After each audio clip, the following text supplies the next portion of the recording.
Okay, welcome back everybody. As many of you know, Pay Equity Act came into effect last year, both public and federally regulated private sectors. Today we have Verda Cook joining us to give us a brief overview of what the Act is all about. For those of you who haven't had a chance or pleasure of working with Verda, she is, and I'm supposed to read a bio, but I'd like to get back on track. Verda can do her own bio, sure. Tell us about herself. So welcome, Verda Cook. Thank you. Okay. I guess, wow, I haven't even started yet.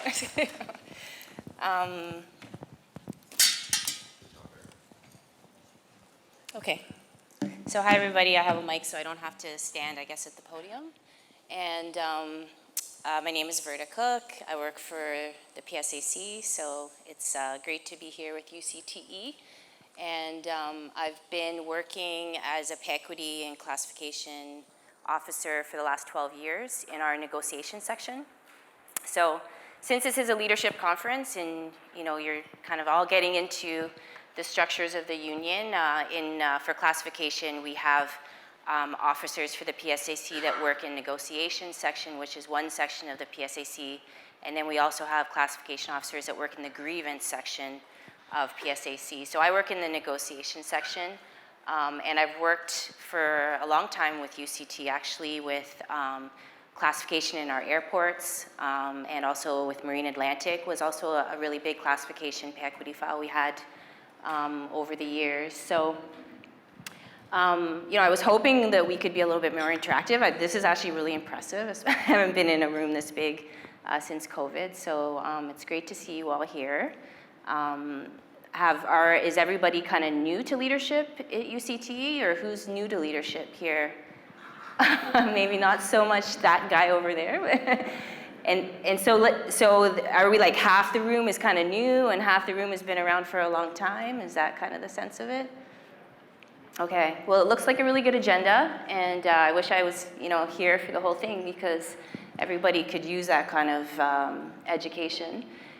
So does everybody here know what pay equity is? Has anyone not heard the idea of pay equity before?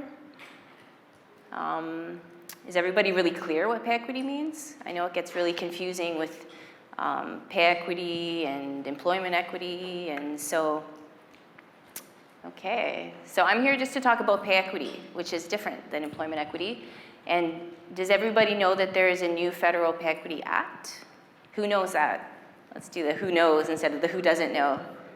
Okay, that's awesome. So for some people, this will be kind of new information. And for some people, maybe it'll be a little bit more information than you already have. So I guess we'll start with the first slide. If we could, do I press the button or does somebody press the button for me?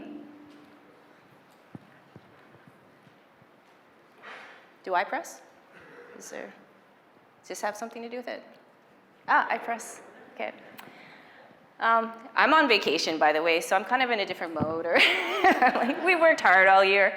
Okay, so I think it's really important before we start talking about pay equity that we talk about some of the reasons why we need pay equity, and so I do like to start this kind of presentation, which is more kind of higher level for you guys who may not be working day to day on actually implementing the legislation, what it means. But so I think a really good place is to start looking at some statistics on gendered poverty, because pay equity is really about a gender pay gap between female occupations and male occupations. So we're talking about gender when we talk about pay equity. And so if we do pull out statistics from StatsCan, there is an issue called gendered poverty, where women in Canada are more likely to live in low-income households than men. Some of the statistics are, for some people it may be obvious, some people kind of surprising, but that's even worse if women are single mothers. The statistics are worse in that case, and 30% of single mothers are raising their children in poverty in Canada. So gendered poverty not only affects women, but it also affects young Canadians and children. And the statistics on gendered poverty are even more significant when we start looking at subsections of the female population, such as Indigenous women, racialized women, women with disabilities, trans people. So for example, 34% of Indigenous women and girls are living in poverty in Canada today. And 23% of women with disabilities are living in poverty in Canada today. And just to give you kind of some perspective, the general poverty rate in Canada is 11%, or it was in 2018. So that's kind of, 11% is what we kind of expect across the board. When we see numbers that are beyond 11%, we think, maybe there's a problem here. Well, not maybe, obviously there's a problem here. And then there's an important concept called the gender pay gap. And that's the idea that looks at, it's a statistical kind of indicator that looks at how much less women earn compared to men, and it's shown in percentage terms. So the gender pay gap exists in every country in the world. And the OECD, the Organization of Economic Cooperation and Development, is a global organization that looks at some statistics from a global perspective and compares countries. So we're able to see how Canada is faring in terms of that gap between women and male pay gaps. And so the OECD has a study that's ongoing. So if anybody's interested, I can send you the link. But it looks at 44 countries, not all the countries. And Canada's ranked 7th highest, which means, in terms of who's doing the worst, which countries have the biggest pay gap, we're number 7. So we're not really doing that great either with that issue. So I think we need to debunk the idea that we're phenomenal, even though we do love ourselves as Canadians. And then in terms of getting back to Canada and looking at some of those statistics, StatsCan estimated in 2019 that for every dollar a man makes in Canada, a woman is making 76.8 cents. So to kind of look at that in a different perspective, just trying to take a different angle on that, the Ontario Equal Pay Coalition kind of turned that stat into, it takes a woman on average 15 and a half months to make what a man makes in 12 months. So that kind of helps you analyze that from a different perspective. And again, getting back to kind of looking at subpopulations of the female population, we're seeing that pay gap, according to Statistics Canada, is bigger for low-income women, Indigenous women, racialized women, women living with disabilities, and newcomers to Canada.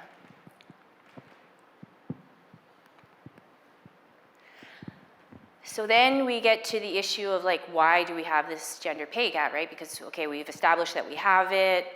So what are the reasons that are causing this, this divergence in salaries? One of the big ones is the overrepresentation in women in part-time work. So that pay gap looks at all work, full-time, part-time. And so one of the realities is that women in Canada are just found more often in part-time work than men. And there's probably reasons for that, maybe some caregiving responsibilities, some other, you can look at some social reasons for why that exists, but that is a big, that is a big piece of the gender pay gap, but it's not the only piece. And if you guys ever get into bargaining, because I'm in negotiations, this is another reason I say we don't just fight, if we want to improve the condition of women in Canada, we also have to fight for benefits for part-time workers, because when we fight for benefits for part-time workers, we are looking at the statistic knowing that we're improving the conditions of women. That's a big fight. So, but there's other reasons for the gender pay gap. One of them is that women are employed in lower paid industries. So if those industries are paying less and women are overrepresented in those industries, by consequence, women are going to be paid less. Women are also employed in lower wage occupations.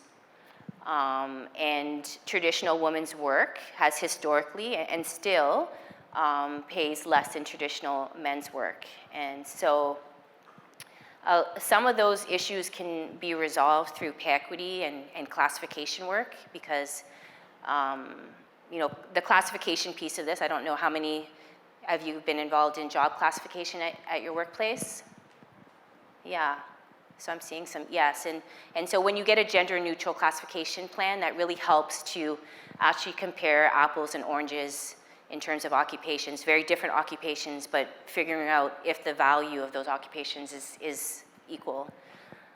So pay equity doesn't address the issue of women being overrepresented in part-time work, but it does address the other three issues. And then that gets to our question, what is pay equity? So the definition of pay equity is equal pay for work of equal value. So there's, it looks simple, but there's some context behind what that definition means. And so the meaning is that it's not that women in the exact same job as a man are getting paid less. As unions, we've worked really hard to establish wage rates and to get rid of some of those issues. It's that people in two different jobs that contribute equal value to the employer are not receiving equal pay. And that's what we're trying to establish, that's what we're trying to reach with pay equity, that you may be in a different job than another job, but if it's of equal value to the organization, that those jobs need to be paid the same. So pay equity actually has been first of all, it is a human right. So a human right is something that should be inalienable. It shouldn't be something that can be taken away from you. And it's been entrenched in the Canadian Human Rights Act since 1976. So that's like, 46 years at this point, almost 50 years. And so pay equity the goal is to close that wage gap. So when I explained what that wage gap is, the goal of pay equity is to close that wage gap between female-dominated occupations and male-dominated occupations of equal value. So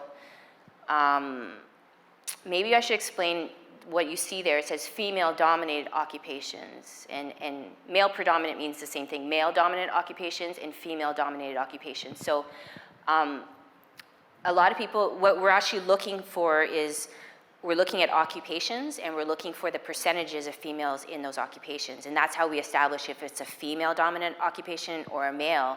So just because we do a pay equity exercise doesn't mean it's just women who are going to get pay adjustments. If a man is in a female-predominant occupation, or that pay adjustment goes to anybody in a female-predominant occupation. And I'm just kind of emphasizing that because there's this belief that, pay equity adjustments, wage adjustments just go to women. No, it goes to those who are in female-predominant occupations. And in fact, some of the biggest gains in terms of pay equity adjustments with the past work that PSAC and UCT have been involved in actually went specifically to men. So it's not about, it's about the occupations and who's in those occupations, not about the individuals. Also, another important thing about pay equity is it looks at the value of jobs within an organization. So it's not about market adjustments. It's not about looking to get all the wages, within a region of similar occupations the same. It's really just looking within your employer, that exercise. So sometimes we have a little confusion. Are we looking outside, the employer, or are we looking just within the employer? It's just about getting fairness within that employer. And again, this is another important point, that when we increase the salaries to reduce that wage gap, we're not reducing the salaries of male-predominant jobs. And in fact, that's illegal under the Pay Equity Act. So no one is going to lose any salary or benefits because of a pay equity exercise. Male-predominant jobs are not going to, the highest paid jobs are not going to. What it's doing, it's lifting the jobs that have been historically underpaid, but it's not going to be reducing anybody's salary or benefits. So I think that's really reassuring for a lot of your members probably, to know that there's nobody's going to lose because of this exercise. There's only going to be gains, and I think it's important. Sometimes I think there is a fear that maybe that's the case, and that's not. So let's talk a little bit about the legislation, because there is this new federal pay equity legislation. It's really important, and we've fought for a long time for it. PSAC, UCT, the components, this is an achievement. Where we are right now is an achievement because of the unions lobbying and fighting for better pay equity legislation. So I just kind of want to talk about the history, where we started from to where we are. So first of all, as I said, pay equity became a human right in 1976. It was entrenched in the Canadian Human Rights Act. The problem, though, is it was really difficult to achieve. Even though it was a human right, how do we actually achieve that, was not easy, and we haven't fulfilled that, obviously, at this point. So the problem was that by putting it in the Human Rights Act, it was there, but it meant it was complaint-based. Somebody, had to file a complaint and say that their human rights were impacted because of wage discrimination. And they would have to file a complaint, and the onus would be on the complainant to prove that there had been a human rights violation. So that's very onerous, right? To have to prove that. And the unions did that. We did that for decades. The problem is it takes a lot of time to build a case. It takes a lot of resources and money and lawyers and staff like me and everything to build a case, and it's very adversarial. It's really like, okay, we have a complaint that there's been a human rights violation, and the employer is trying to prove that it's not, and it becomes an adversarial process to establish a human right. So for many years, the PSAC and the components fought, to get pay equity for our members, and we actually, we spent a significant amount of money, but we won some very huge settlements. Our biggest settlement for the federal government was $3 billion that went into members' pockets. I mean, it was the money that they should have been paid all those years, but we spent decades in court fighting for our members to receive pay equity. It was a huge win. But it was at a huge cost. And we have, members from the federal government for years that were just waiting for their money to come in and saying, I'm probably going to be not even alive by the time I get my settlement. And so, it was good that we had the legislation, we had, a process, but it hasn't been an ideal process. So we started to lobby for what we call proactive federal legislation. And so the difference between proactive, oh look, it's right here. The difference between proactive and complaint-based is that proactive, the obligation is on the employer to do a pay equity exercise and to prove that they've implemented pay equity. The onus is on the employer to do that, not on somebody to complain or the union to make a complaint that there's a violation of human rights here. So in 2001, the government appointed an independent task force to look at the legislation that was complaint-based to see if they could make recommendations to improve that legislation. And they eventually did put together that task force. And so we advocated for those recommendations to be implemented for a very long time. So that's where we started with, and then we started lobbying and advocating as the labor movement for proactive legislation. And then we had a little bit of a problem. Stephen Harper came in 2006, and many of you will remember how difficult that era was for unions. And Stephen Harper and his government was not supportive of proactive pay equity legislation.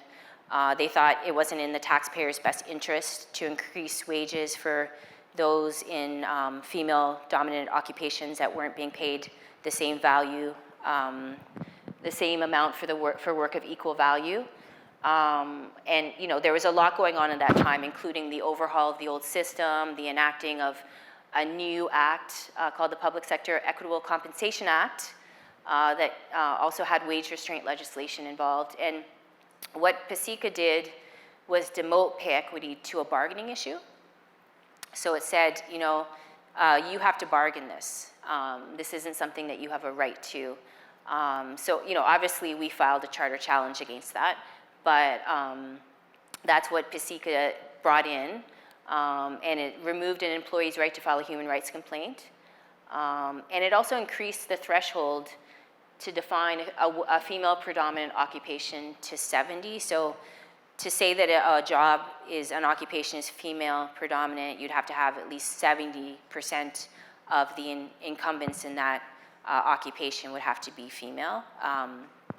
Right now it's 60, so when you increase that bar, there's less jobs that can be possibly, wages can be increased. So that was a real difficult time for us because, you know, if we're saying that pay equity is a human right, but you're saying that we have to bargain it, we can't file a complaint anymore, it really starts to question if it is really a human right. Because, you know, for those who have been at bargaining tables, you know, human rights kind of trump the collective agreement. You know, there's, you know, we can't take away people's human rights, you know, at a bargaining table. We shouldn't be having to try to advance human rights. You know, we can go beyond the legislation, but we should be able to at least, we shouldn't have to bargain human rights. So we did have the charter challenge on the grounds that it was a violation of equality rights, and also was, you know, a violation of the freedom of association because they wouldn't let unions represent members the way we have a responsibility to. Okay, so then we get to the present. So this is now in 2018. This is, you know, 14 years after the Pay Equity Task Force report came in. So just to give you context, for 10 years, this report came out that gave these recommendations. It said we needed proactive pay equity legislation, but nothing happened. So for 10 years, we as a union movement are like, please get these recommendations in place, get us some legislation that gives us proactive legislation. And it didn't happen until, you know, the Liberal government came in, and they finally did pass proactive pay equity legislation. And then it took some time to draft the regulations that came with the legislation. So by last summer, August 31st, 2021, we finally had our new proactive pay equity legislation. So I think the message I really want to convey is that we fought for that. That's the labor movement got us to the point where we have this. You know, and I think, you know, sometimes when we haven't been around for decades of struggle, you know, we don't necessarily realize that, but the reason why we have proactive pay equity legislation right now is because the labor movement fought for that, and women, this is a predominantly female labor movement, fought for this over decades as well. So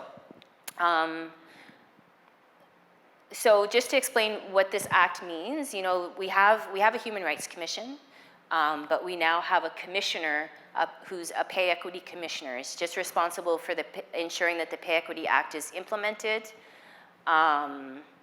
It covers federal, private, and public sector employers with more than 10 employees, so that's quite a lot. These employers have to produce a pay equity plan to ensure that their organizations are, in fact, equally paying work of equal value. This legislation applies to over 1 million people in Canada, so it's quite expansive. Even within the PSAC, that covers over 200 bargaining units, covers many of UCT's employers.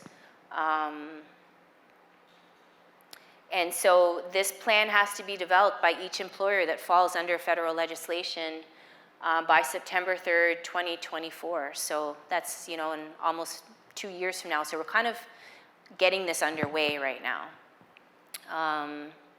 And then after the initial plan is put in place, the employer has to, every 5 years, look at the plan again and make sure that, you know, pay inequity hasn't crept back in to the wage structures of the organization. I'm not going to go into all the details of how that plan gets developed because I don't think, you know, for this audience, for you guys, you need to know that. But if you ever do end up sitting on a pay equity committee, we do have different training for that. In fact, is there anyone here who is sitting on, oh, okay.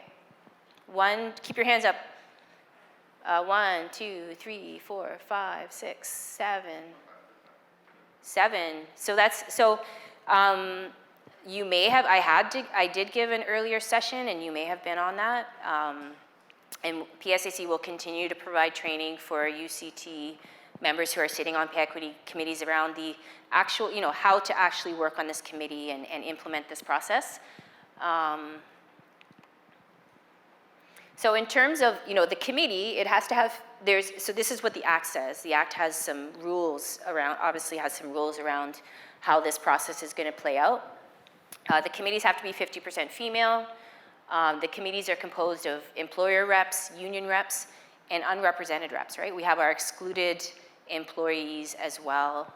Management are employees as well. So they have a place at this table. But 2/3 of the membership of the committee has to represent the employees. So it doesn't say exactly how big the committees have to be, but we know if we have, on the union side, if we have 3 reps, that the employer is going to have the right to have 2 reps. We could have more technically if we wanted. It's not too prescriptive around it. It just wants some ratios, the 2/3 ratio. Most of the committee's work is supposed to be by consensus and collaboration. So I did spend a lot of time on the training that I did for the committee members talking about consensus and collaboration and how to do that. And that's pretty common for those who have been on joint job classification committees. Has anybody been on just a joint job classification committee? So about the same numbers. So a lot of people have not been on classification committees. So maybe one day you'll have a chance to do that. So the classification committees are not bargaining. Pay equity committees are not bargaining. It's not supposed to be adversarial. We're not, giving each other proposals and counter proposals and stuff like that. It's really supposed to be trying to achieve an equitable outcome. And so we're supposed to be on the same page with that.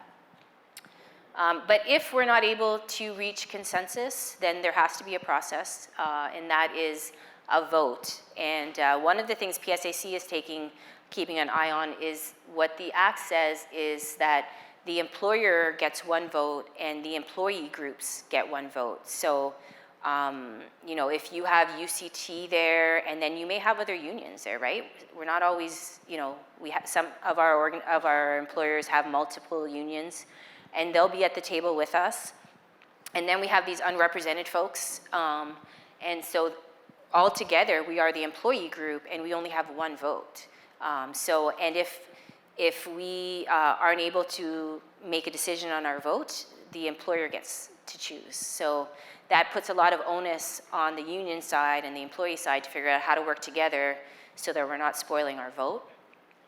So that's something PSAC has been working on with the components as well, especially where multiple unions are involved, to figure out, what do we need to have kind of a caucus of unions where, before and after these meetings, we're kind of working together, because working together is essential for the success of this process.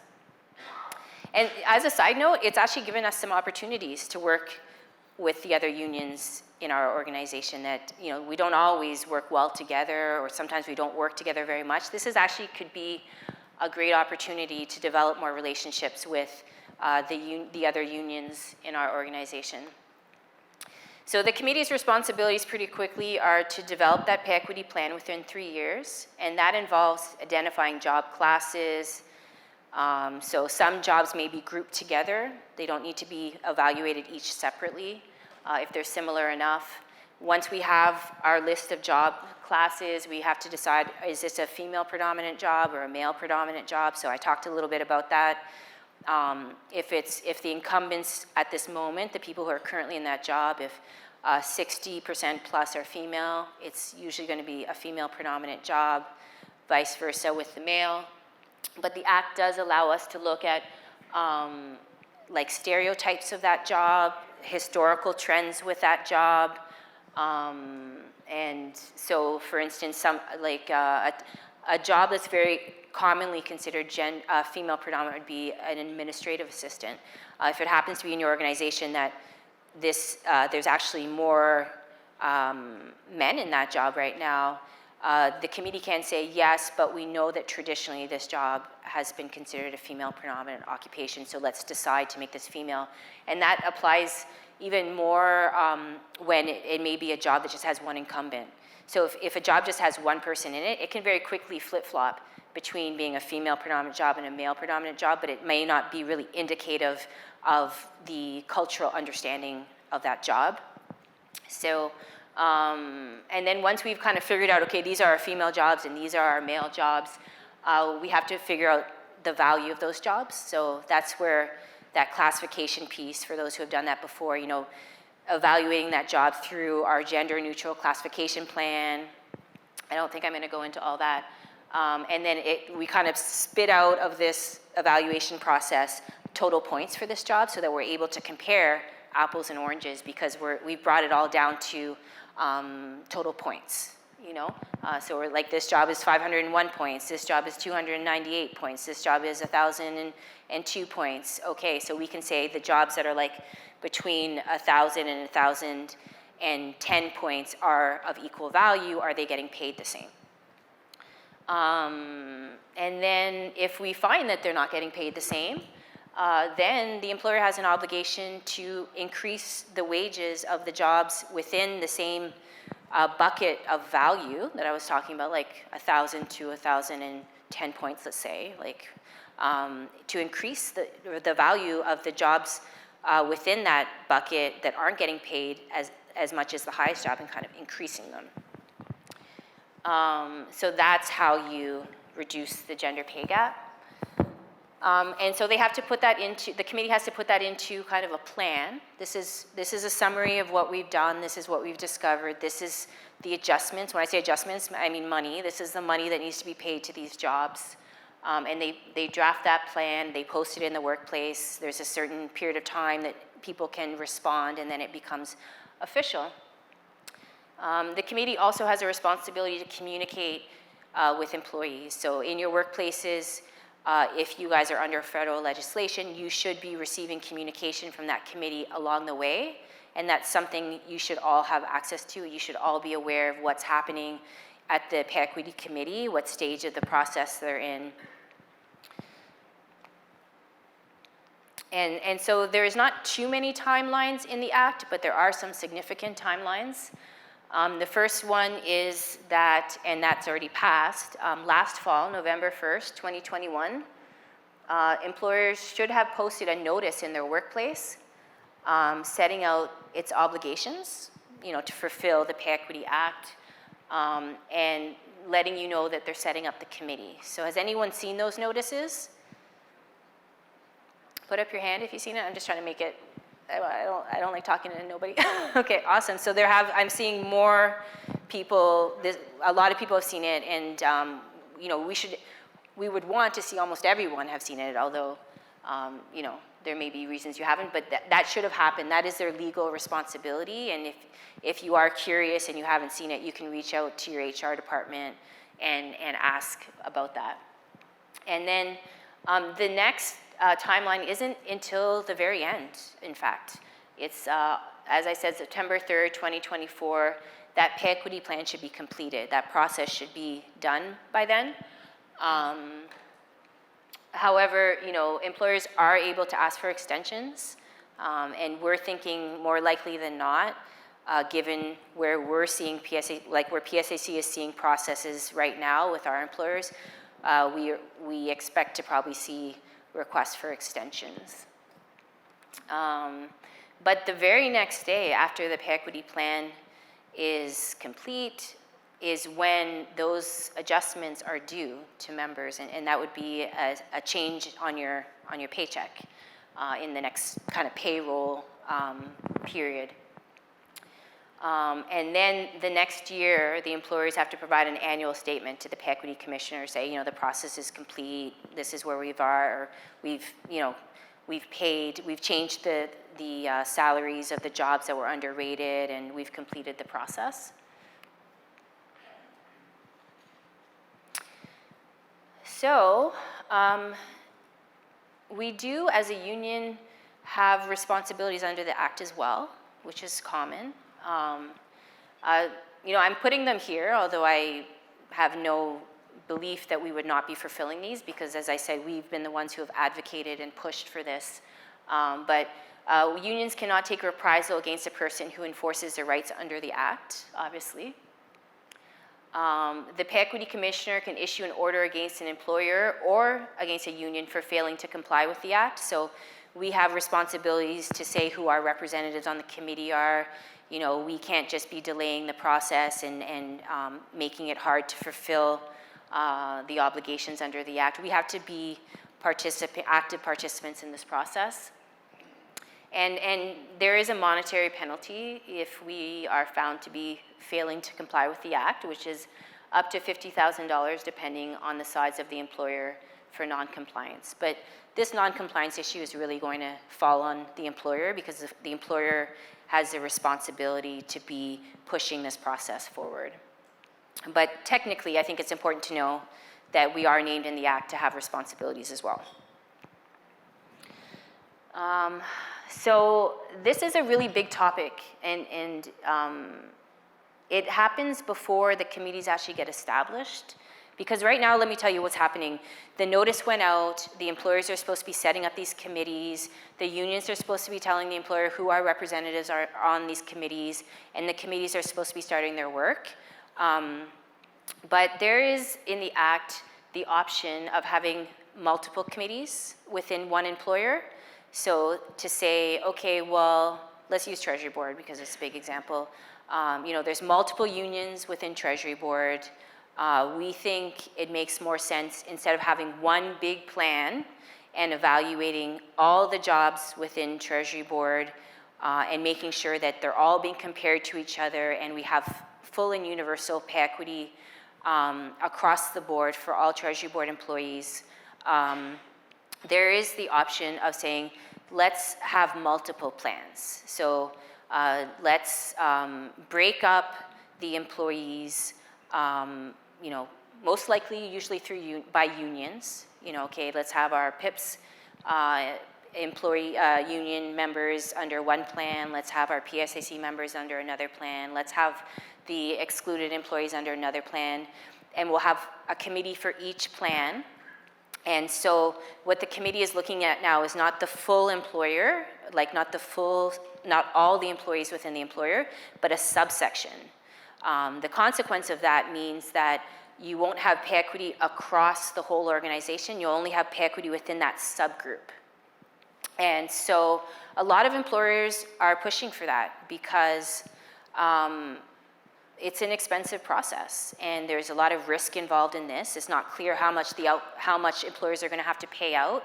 If you separate into smaller subsections within your employer, often based on where your classification system you already have. If the employer has 3 classification systems going within its organization, and it already has gender-neutral classification plans with each one, which most of our classification systems at this point, 50 years into pay equity, are gender-neutral, then you may not find any gender pay gaps, within that subsection.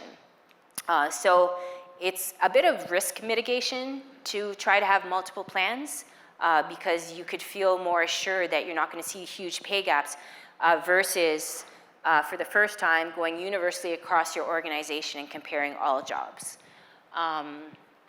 So that's the single versus multiple plan debate.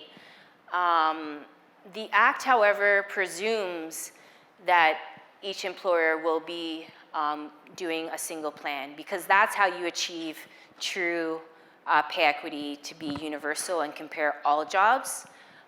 So that's called the general rule, having one plan. And so if the employer wants or the union wants to have multiple plans, they have to apply for permission to have multiple plans to the commissioner, and they have to be approved to have multiple plans. And in fact, that's what's going on with Treasury Board right now. Treasury Board has applied to the commissioner for multiple plans. The PSAC is going to be submitting an objection to that and saying we want one plan because that is the principle and the spirit of the Act. And we've seen other employers doing that as well. That might be happening in your workplace as well. So as a general position, our position is one plan. There may be exceptions where it's just too complicated to have one plan and the union does decide that we would agree to have multiple plans. But as a general principle, we are pushing forward with wanting a single plan, which is what the Act presumes as well. And it's not just going to be if the employer applies to the commissioner for one for multiple plans. It's not just going to be like, okay, everybody, okay, no problem. There is a process for the commissioner to decide whether you're going to be approved or not. And the employer would have to prove that multiple plans would better serve the purpose of the act. Why is this a better way of achieving gender equity? They have to show how this addresses systemic gender-based discrimination and compensation better than one plan.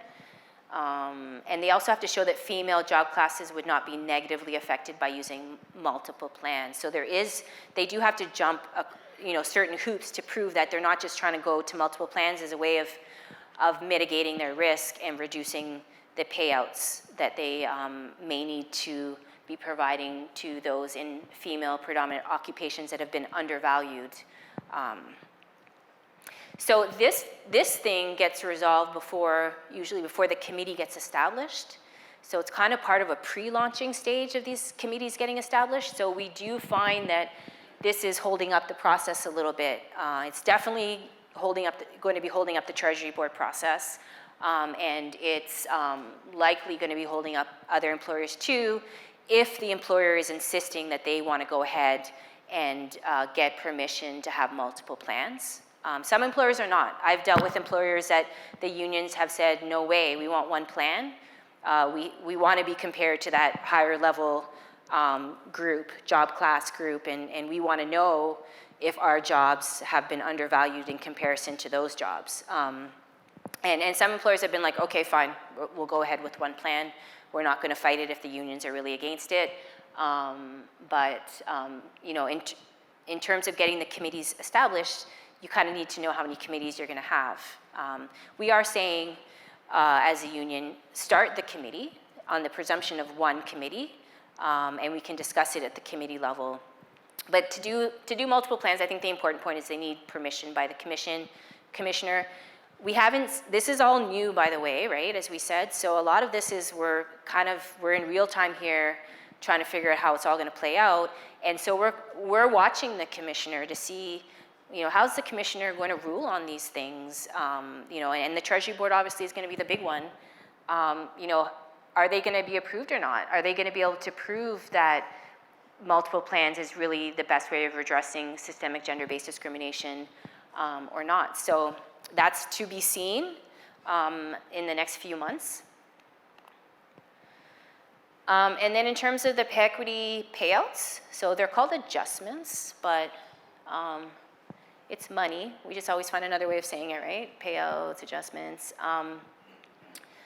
So they, as I said, are effective the day after the pay equity plan is posted. And they should, employees who have been established to require this adjustment should be receiving that increase in their next paycheck. That's awesome. When we bargain at the table, we often have to bargain how long is it actually going to take for us to receive those adjustments. So the next paycheck is, that's our dream timeline. However, there's a couple things that I think are important to know.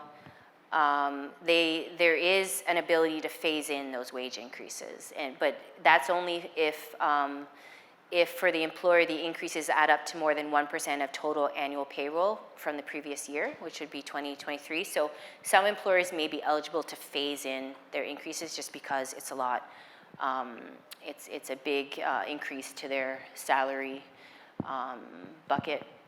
So employers can also be granted an extension to post that pay equity plan. So we said, September 2024, but given that, this delay trying to figure out about multiple plans or single plans and all this kind of pre-launching stuff, we could very well see a lot of employers asking for extensions to the plan. But the good thing about that we did like what we saw in the act was that it doesn't change their obligations in terms of the adjustments that they're required to make. So it would just mean if they do get that extension that they would owe retro to employees who they're required to provide adjustments to. So that's at least there's not going to be loss of money in that case. It's just going to be a delay.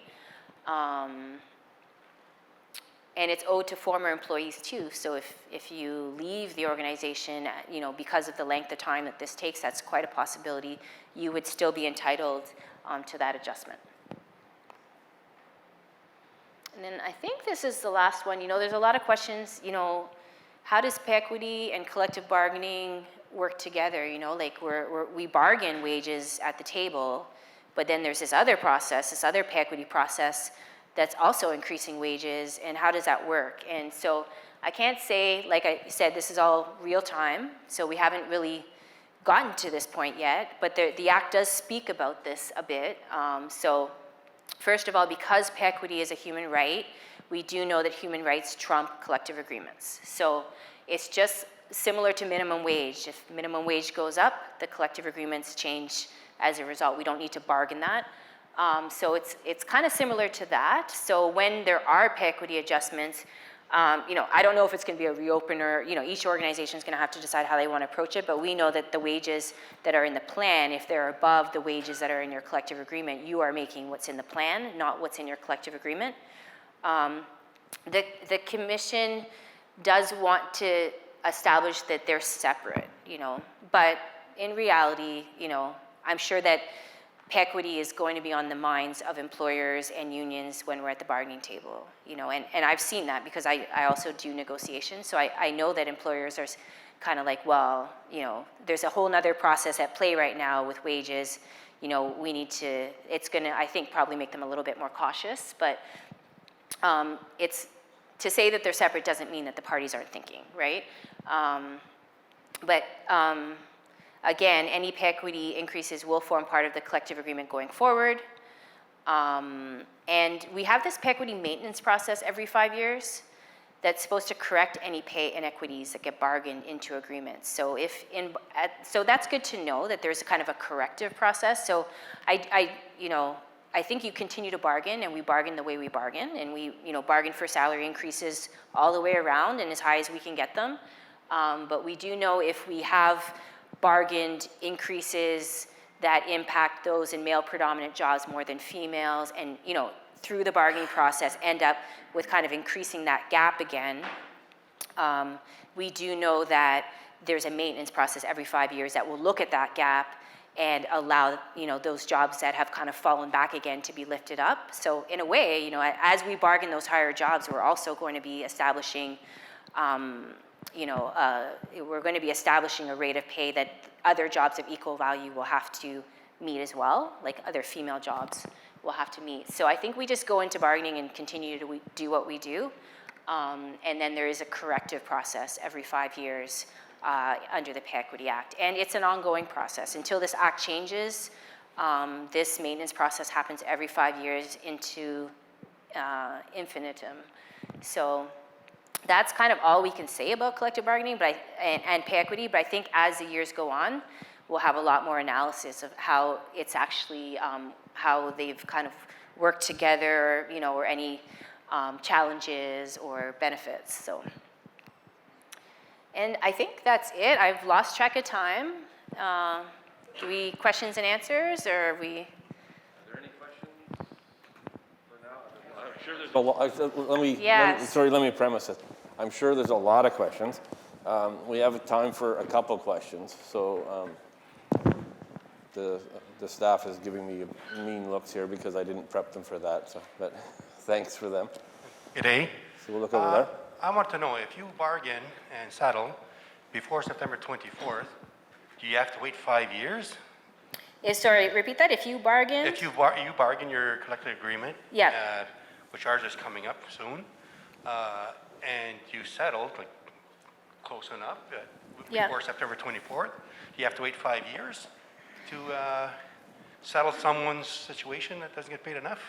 Okay, so you get your collective agreement prior to the plan being put in place. Yes. And then what would happen is when the plan's put in place, it may increase some other jobs, some jobs within the bargaining unit.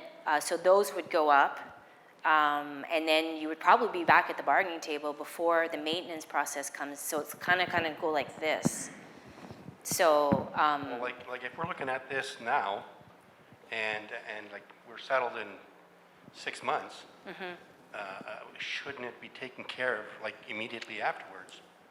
Rather than waiting, like for a person, let's say her wages is off by $5 an hour, let's say. Should she be settled right away instead of waiting for that next maintenance situation? You know what I mean? So you bargain and then you'll get your economic increases, and then, Yeah, like when we bargain, okay, we have a lot of unions throughout the city, and but just one for the airport, and they like to compare with other departments for the city, and it's not the same, okay?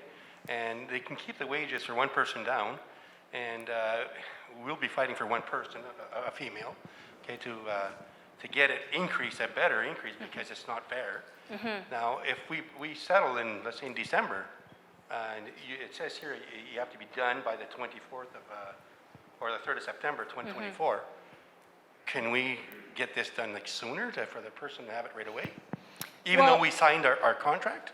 yeah, if I'll try and, so what you'll bargain won't be pay equity. The rationale could be, we think this job is underpaid, and so you bargain it, and that woman gets the money that you were able to achieve for her in terms of a wage increase. When we're at the pay equity process, which is happening in a committee parallel to bargaining separate, they'll look at that new wage, and she may not get a wage adjustment because her wage has gone up enough. Maybe it'll even go beyond what she should have got with the pay equity exercise. So they'll look at that new wage and establish, is there still a pay gap or not? If there is maybe she was here and this is where she should be, and you bargained it up to here, she'll still come up to here. Or she's here and you bargained it up to here, then she's not gonna get any pay equity adjustment because she's already making enough money. So it's in our interest to make sure that she gets as much as she could during our bargaining. Always. Always, yeah. I think we just go in and we just continue to push for the higher wages, and I think it may be complicated to try to figure out, you don't necessarily need to try to do a pay equity exercise in bargaining, because you don't have all the information that the pay equity committee has to be able to really establish what that person should be making from a pay equity perspective. But if you believe that her job is underpaid, you should continue to bargain it at the table, is kind of what we're telling people, and trust that the pay equity committee process is going to close any gap that still remains after bargaining. Oh, you're going to be on the pay equity committee? Even better. Yeah. I think it gets overcomplicated if we try to do the pay equity committee's work at the bargaining table. I think we try to bargain at the bargaining table and do the pay equity work at the committee level. But if we do see, if you're at the bargaining table and you can get a good rationale to increase anybody's wages, I would say go for it. Okay, Colleen's got a question from a member there. Hi, I'm just a little confused on what's a classification committee. I've never heard that before. Oh, sorry, there you are. Sorry, can you repeat that? I was looking for you. Classification committee, I've never heard that term Oh, before. classification? Yeah. Okay, so classification is, classification has to happen to do pay equity, but it can happen in itself. So it's kind of like your first step, your first stage of pay equity, and what it means is you take all the jobs in your organization and figure out what their value is to the organization. So you create like a hierarchy, essentially, of jobs from your, CEO down to, whoever. So it creates a hierarchy of jobs based on value, and that value is what the value is to your organization. So some organizations may value different skills more than others. Like I've worked, we have casinos that, everybody has the same level of knowledge pretty much coming in, but it's the customer service skills that really differentiate jobs. So you're creating a hierarchy of jobs. You have to figure out each job what its value is. The easiest way to do it is a classification system that basically has a bunch of factors: knowledge, education, responsibility for management, communication skills, working conditions, and has different levels for all those factors. And the committee goes in and says, okay, for the administrative assistant job, we're going to give it a level 2 for knowledge, a level 3 for experience, a level 1 for communications, and then you basically spit out of that evaluation process a point, because each level gives you like 25 points plus 50 points plus 100 points. We have 200 points for that job. So then when you have your hierarchy of jobs in your organization, each job has a total point, and that's how you kind of figure out which job has the most value for the organization. And I hate to say that, which is the least, but that's kind of the reality. It is kind of this hierarchy process. And then that allows you to compare jobs, because each job is separate, but when you've brought them down, one job to a point, you can compare apples and oranges, is what we say. And that's what classification does. And my next question would be then, why stop? If you're getting all these values and you see everybody's comparable, what's to stop us from going into like an industry 100% women and then valuing out all the jobs equally? Could we do that? Sorry, can you repeat that? If you have a profession with 100% women and you do the classification committee and you come up with these values, Oh, yeah. could you still assign like raise pay for everybody else if they're doing the same work and roughly the same value? So is this an organization with all women? Or 100% men or 100% whatever you men? want, Yeah, no, that's a great question. That's called that's called the proxy sector, when you have a workplace with all women, and we have those at PSAC, women's transition houses, addiction centers. We do have organizations that have all females, or all jobs are predominantly female. So to do that, you have to find an external comparator. In that case, you need to find another employer that you can compare those jobs to. You couldn't do that with internal values. Like you do the classification system, you get a value for every job in that organization. You couldn't then say if like 3 jobs are similar, you couldn't raise the price for all of those jobs, just internally? Well, because they're all female, you don't have a male comparator to compare those jobs to, because, so you need to find jobs of equal value that are male predominant. So if you don't have any male predominant jobs in your workplace, the Act does allow you to go outside your workplace to find those. And that's kind of an exception, but there is a process in place to deal with situations like that. We have one more question Great over question. there from Sean's group. Bonjour, est-ce que je peux poser ma question en... Can I ask my question in French? Yes.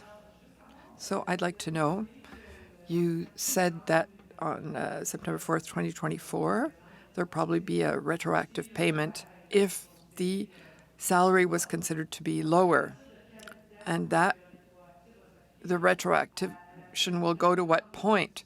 When the law was enacted in 2018? From what date? When does the retroactive payment start? It's not going to be retroactive to 1976. I don't know if I understood clearly. When will they receive the change of pay, and up to what point? To what time? From the date of the plan, the plan was created. So there's no retroactivity in the wall. It starts the day after the plan is finalized. So there are no retroactive payments. So it was finalized a few months before. It's retroactive for a few months. No, not even.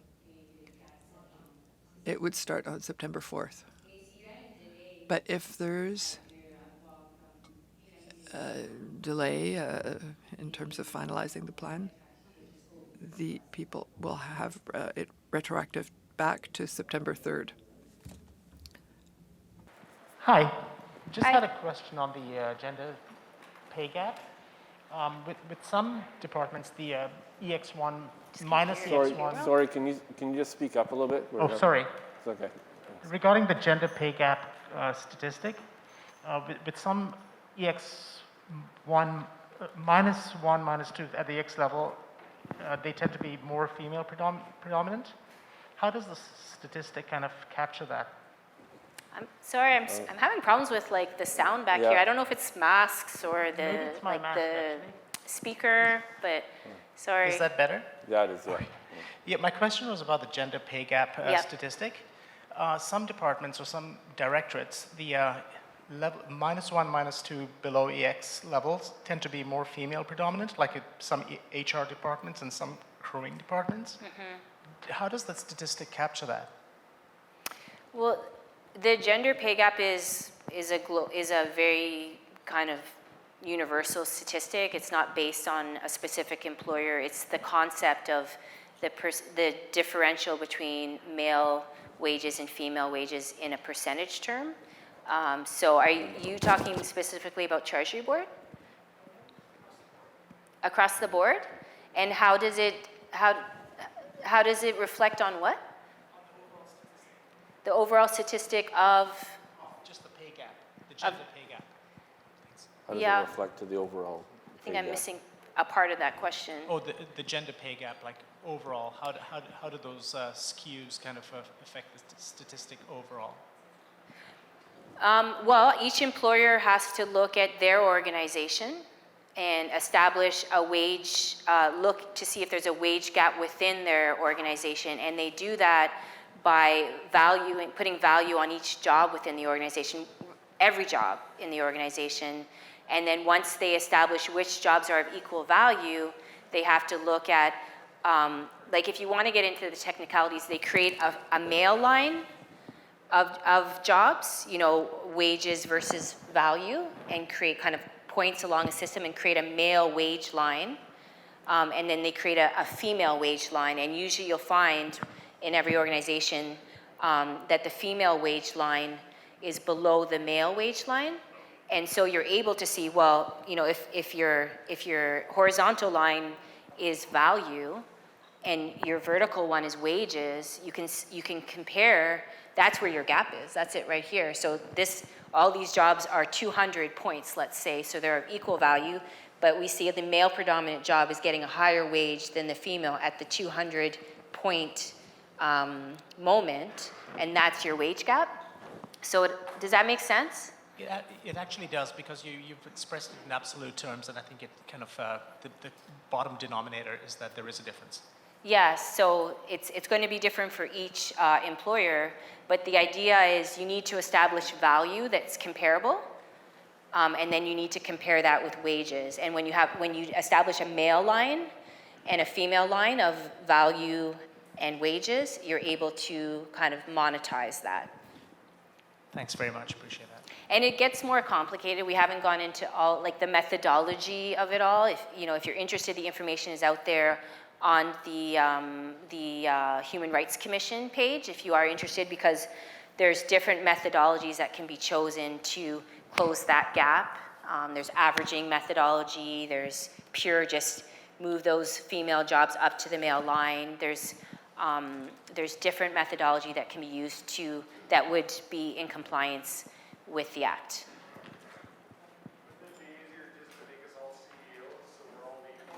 Yeah. Or just have a flat hierarchy, have no hierarchy, everybody gets paid the same amount of money, and then there's no pay and equity, right? Yeah.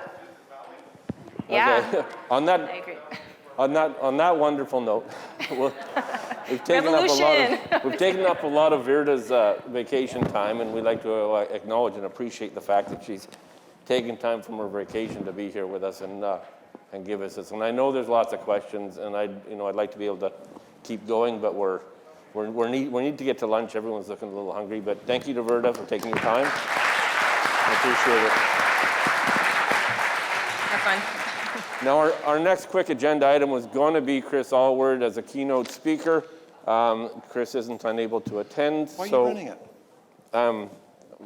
We've got Dave. So Barry ruined that. That was my shtick to say. And as in the agenda, you see Brother Elward in there, and as opposed to staff at PSAC that has come on their vacation, someone's on vacation. But don't worry, we went, pardon? Okay. So don't worry.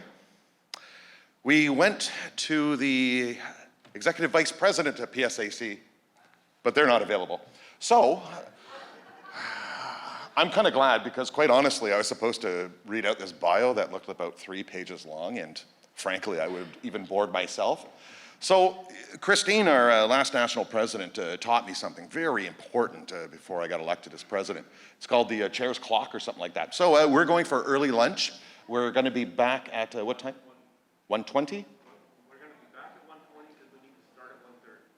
We're going to be back for 1:20 because we need to start at 1:30. And it's a trust issue of 10 minutes.